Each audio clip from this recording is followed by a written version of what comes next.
curse, well, can't do it.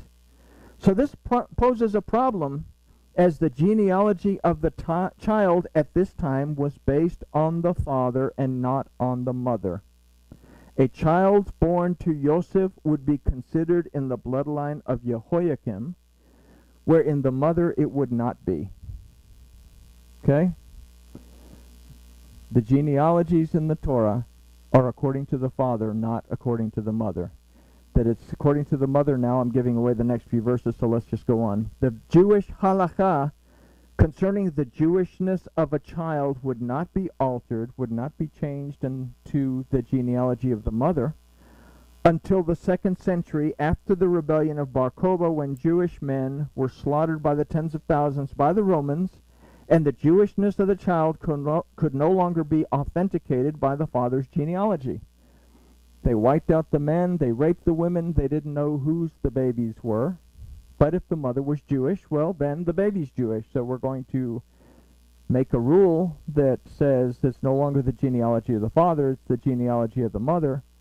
And that's why today, even though you can be born to an outstanding Jewish father with a long line of outstanding Jewish family, if your mother's Catholic, you're Catholic.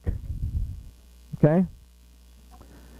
So Yahusha's bloodline could not come from Yosef, Miriam's husband, if he was to break the curse of Jehoiakim. In other words, if Yahusha was the one to break the curse of Jehoiakim, he could not come from the bloodline of Yosef, the husband of Miriam. Everybody with me? Okay. Yahuwah made this possible by miraculously impregnating Miriam. Okay? So now you don't have a complete bloodline of Jehoiakim. The bloodline is broken. Yahusha would be born free of sin, and we confuse this that it was not because of the natural act between a husband and a wife to make children. That's the Catholic Church idea of sin. He would be born free of sin, the sin of the curse that ran in the bloodline of Jehoiakim. As Miriam carried the signet, it would be passed on to Yahusha. Now Yahusha was officially the king of the Yehudim. He was officially the king of the Yehudim. And when Pilate put that sign above the Tav that this is Yahusha of Nazareth and king of the Yehudim, and these Pharisees were getting all bent out of shape, it's because they didn't want to recognize Yahusha as their king. But according to the genealogy, it could be possible.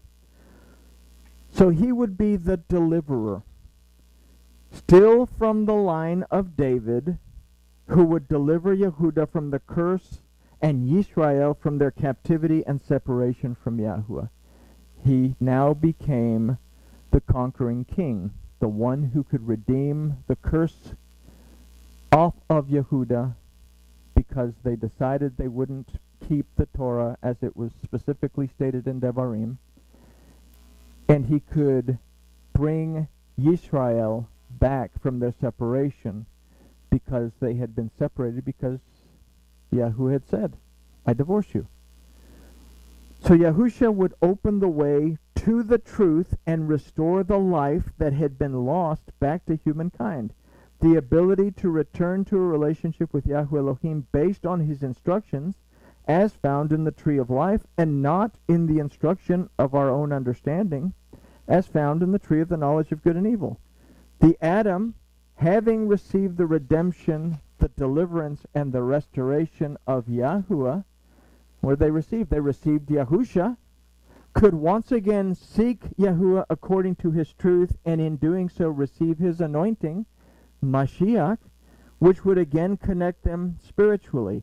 And this exact order is repeated in verses 23 through 26. Consider what we've just talked about, and let's read this. The hour is coming, and now is, when true worshippers shall worship the Father in spirit and in truth, for the Father is seeking such to worship him. What is spirit and in truth? Worship according to what the book says, and don't try to read anything into it.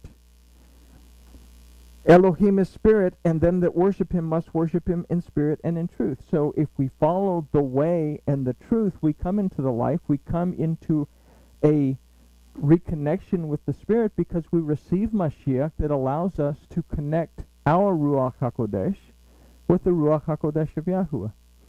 It's nothing incredibly wondrous about that, because the prophets received the Ruach, and people throughout the ages received the Ruach.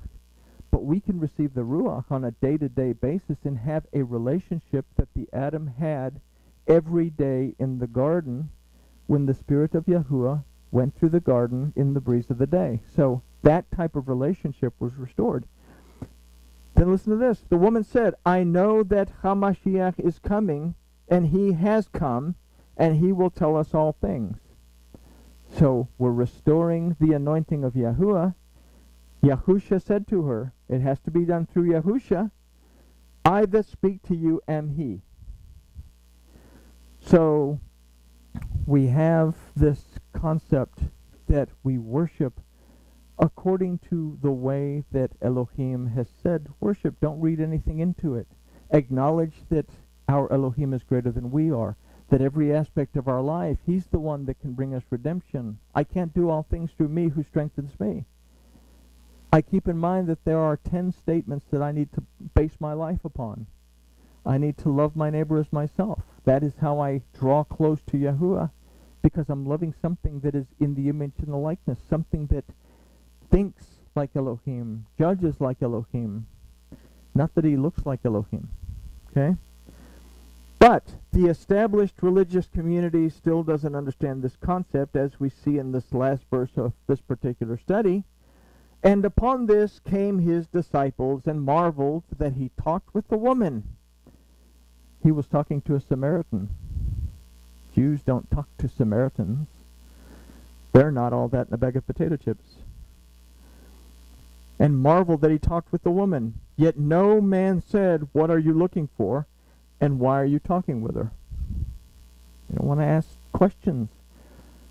We don't want to ask questions because we don't want anything to interfere with our dogma and our interpretation. Many claim to be disciples of Christ, yet are obstructed within the confines of their bias towards whatever belief system that they're in tells them to believe. She was a Samaritan, and everyone knows that the Samaritans don't believe the way that we believe. So, do you know what you believe? Do you know why you believe it? And with that,